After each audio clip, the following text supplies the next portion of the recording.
Hey, bienvenue sur cette nouvelle vidéo. Aujourd'hui, je vais t'apporter avec moi pour te faire découvrir ce que c'est que l'école en individualisé et non pas en cours magistraux, fait avec un prof, un tableau puis une classe d'élèves.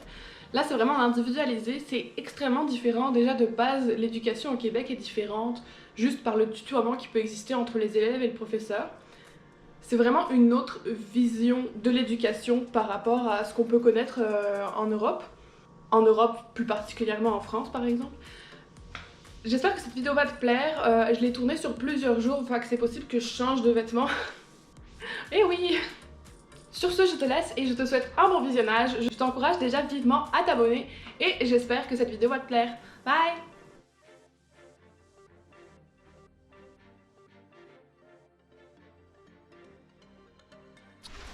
Donc là, je viens d'arriver à l'école, ça va être le temps de mettre le masque, de scanner et je pense que je vais attendre mon ami Sylvain, qui la plupart du temps est à l'heure. En tout cas, il est temps de mettre le masque et de se préparer en bonne et due forme pour aller à l'école en temps de Covid.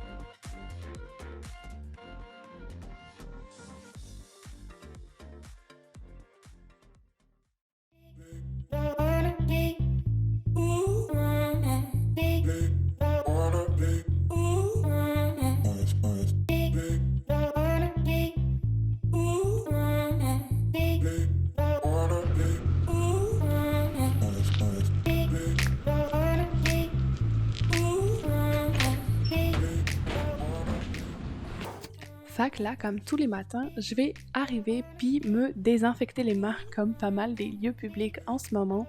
Et je vais ensuite scanner ma carte étudiante à l'entrée, ce qui prouve que je suis bien étudiante premièrement et deuxièmement qui permet de me contacter au cas où si j'ai été en contact avec un cas de pandémie à l'avance.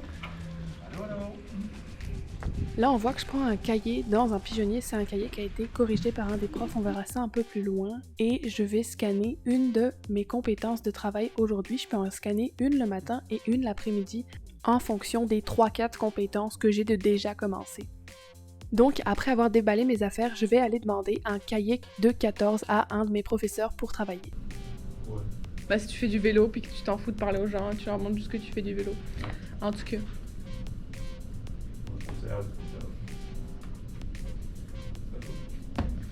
À matin, je pars pour faire de la 14, donc du Photoshop avancé. Une grande partie de plaisir. C'est ça que j'ai écrit dans mon carnet, mon cahier. 14 et on est le 25. Bon, je vais ranger ça. Donc là, ce qu'on voit dans ma main, c'est mon carnet de bord. C'est un peu le chemin que je dois suivre dans ma formation, puis qui m'aide à choisir aussi et à m'axer sur différentes de mes compétences. Et là, on peut voir un des cahiers de cours, à quoi ça peut ressembler.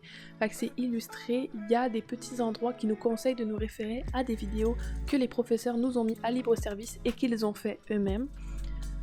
La formation, elle dure à peu près 1 an et demi dans le cas de celle-ci.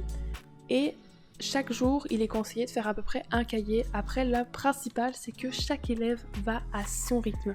Un élève peut faire un cahier en un jour, qu'un autre élève fera en une matinée. Il y a des temps conseillés, mais c'est vraiment chacun à son rythme. On peut faire appel à nos professeurs à n'importe quel moment. Et dans nos cahiers, c'est ça. On a des vidéos, on a des exercices pratiques, on a des exercices théoriques avec des questions. Et tous ces cahiers, on les rend à la fin dans le pigeonnier des professeurs qui nous rendent corrigés. Et si on a besoin, on peut se référer à eux et ils répondront à toutes nos questions à n'importe quel moment. Il est 45. C'est l'heure de la pause! It's time to have a break! C'est vraiment le moment le plus satisfaisant. C'est l'heure de la pause, Johan! Oui! À l'époque des gilets jaunes, tous les jours. Tu le fais sur le rond-point. Il faisait un petit feu après avec. Là, on se rend à la cafétéria pour manger.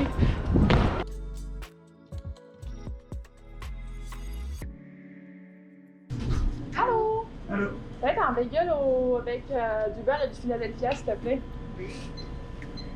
Un deuxième aussi? Oui, 2,55 s'il vous plaît.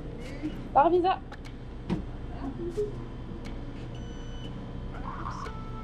Les Français en PLS. Comment elle a fait? Aurélie, y a du son? Ouais, il y a du son. Ah, la pause. C'est le pire moment de la journée. Pourquoi? Pas capable. Ben, vous êtes pas là. Oh ouais, on te manque. T'as qu'à prendre la pause avec nous? Ouais. Ils veulent pas. Mince alors. Et là, c'est les pigeonniers. À quoi ça sert les pigeonniers, Sylvain? Fais-nous la science des pigeonniers. Faut mettre les pigeons dedans.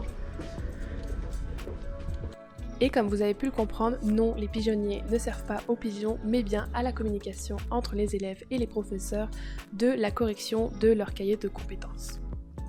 L'avantage avec cette formation individuelle d'1 an et demi, c'est qu'elle nous permet de vraiment exprimer notre potentiel de créativité, d'aller chacun à notre rythme, de pouvoir entamer de gros projets personnels, mais aussi de s'entraider entre élèves et de se donner des conseils comme on peut le voir en ce moment. Autant d'autonomie requiert forcément beaucoup d'autodiscipline. On peut pas se permettre de prendre des pauses de 3 heures. On peut pas se permettre de trop s'éparpiller dans nos compétences et de commencer 26 cahiers à la fois. Je sais que c'est quelque chose qui peut faire peur à beaucoup d'élèves, autant par le fait qu'ils doivent avancer presque seuls, autant par le fait qu'ils savent eux-mêmes qu'ils ne sont pas disciplinés. Heureusement, les professeurs sont toujours là derrière nous, soit pour nous rappeler à l'ordre par rapport au fait de rester concentrés sur nos cours, soit juste pour nous aider dès que quelque chose ne va pas, dès que quelque chose n'est pas compris, ou dès qu'on a une baisse de motivation. Nos professeurs sont aussi là pour nous booster, nous motiver, et nous aider à avancer tout simplement. C'est l'heure de manger! Ouais, s'il vous plaît. Si je prends 3 scènes dans le même parking, ça va?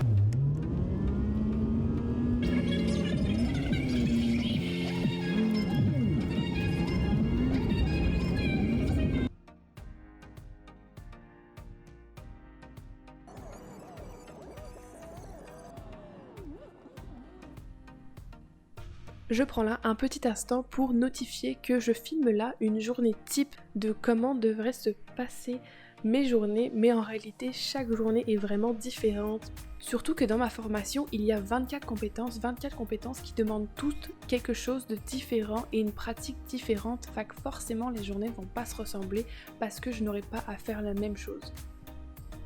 Il faut pas oublier aussi que chaque formation individualisée est différente, mais que sensiblement, elles se ressemblent beaucoup.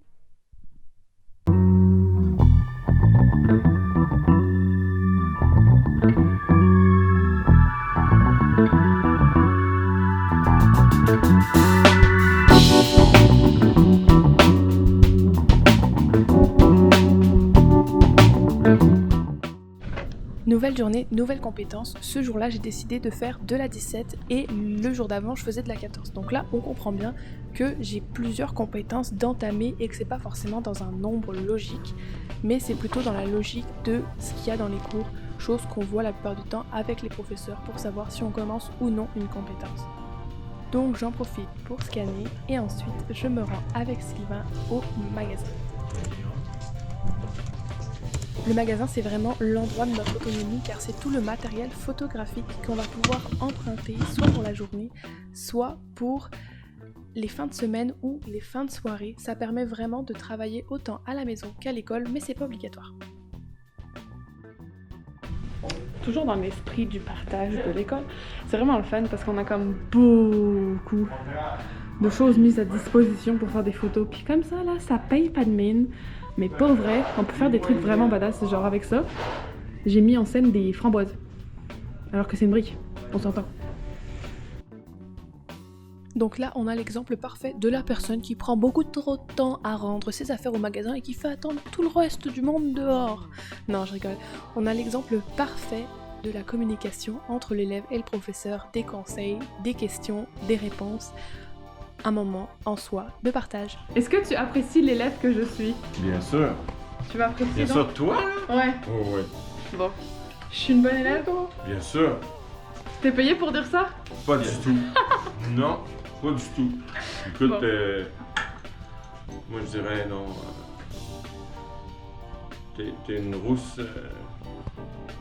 Une rousse unique. Ouais. Avec un accent aussi.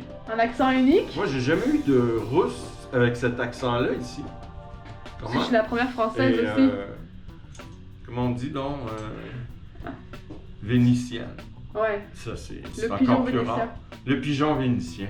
Hein? Tu peux le dire? Ouais. Pigeon vénitien. Bien vu. Ouais. Merci. Et ben on va faire ça. Qu'est-ce que t'en penses? Ce que j'en pense, c'est qu'il est enfin temps pour moi de commencer la compétence 16 et la compétence 18, qui sont apparemment extrêmement liées, c'est ce qu'est en train de m'expliquer mon professeur, et je vais enfin pouvoir commencer la compétence où il s'agit de faire du studio et du portrait. J'ai hâte. J'aimerais ça que quand je le donne à quelqu'un, là, que la personne la fasse, wow, tu sais, que ça fasse la différence. Fait que là, il faut trouver un concept, soit dans l'habillement et dans la position, couleur, etc. Fait que là, Michel, mon professeur, vient de me conseiller sur ce que je pouvais faire pour ma première prise de vue de portrait, mais bien évidemment, il va continuer à me donner des conseils dès que j'en aurai besoin. Me voici donc au magasin pour prendre le matériel dont je vais avoir besoin, cette fois-ci pas pour du portrait mais pour informatif, c'est aussi ce qu'on appellerait un pré-examen, on peut en faire plusieurs ou un seul, c'est ce qui nous permet à nous-mêmes et aux professeurs de checker nos compétences avant de passer un examen. Et un examen, comment ça se passe? C'est sensiblement la même chose qu'on fait pendant nos cours, pendant nos projets, mais forcément noté, évalué, que ce soit par des feuilles pour la théorie ou par de la pratique que le prof va venir checker de temps en temps ou voir le résultat sur les photos finales. Et pour passer un examen, ici ça se passe en pourcentage, il faut avoir au-dessus de 80% dans le fond, et au-dessus de 80% on est en succès. À la fin, les professeurs vont nous rendre un papier où il sera écrit dessus succès ou échec, mais à moins d'avoir un 100%, les profs nous préviennent pas de à combien de pourcents on a passé le succès dans le fond. On peut avoir entre 80% et 100%, on est en succès, mais on sait pas à quel point. Par contre, ce que les professeurs nous donnent sur cette feuille, ce qui reste à travailler même si on est en succès, ou ce qu'on sait déjà totalement. Dans le fond, il y a des points, des critères, et là ils vont nous dire ça c'est validé, ça c'est à retravailler, là je peux te donner des conseils. À noter aussi que même en cas d'échec, on peut se reprendre à 3 reprises et réussir au bout de la 3e fois, et que le 80% c'est vraiment par rapport à notre formation. Certaines formations vont demander du 60%, même du 70%, ça peut varier. C'est pas forcément directement 50% comme il serait demandé en France d'avoir la moyenne dans le fond.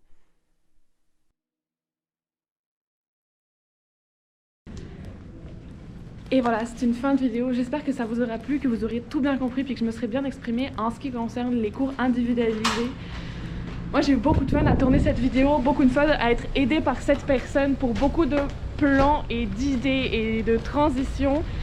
D'ici là, n'oubliez pas de vous abonner, de lâcher un petit pouce bleu qui fait plaisir, et gardez la forme, gardez le moral, prenez du bon temps. Bye! Voilà. C'est pas pire?